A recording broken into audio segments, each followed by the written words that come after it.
My name is Hye-Jung Park, and I'm getting my PhD in psychology, specializing in developmental psychology, and I am graduating from the College of Liberal Arts and Sciences.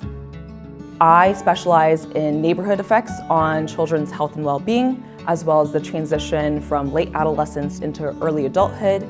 And so within this blend of experiences through the Arizona Twin Project and the Transiciones Project at the Department of Psychology, I was able to have the opportunity to learn more about childhood development, as well as the development from late adolescence into early adulthood. So we look at what are some values or components within that individual adolescent's life that promote them to excel in undergraduate work.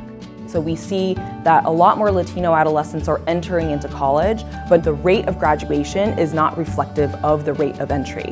And so we want to make sure that we encourage Latino adolescents to enter into college, but also to succeed and graduate college. Rising tides lifts all boats.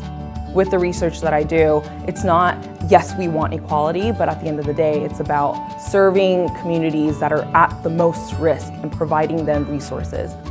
I'm hoping as I look forward that I can be a voice, somebody who participates in our democracy, to be able to make a difference or a change within our community.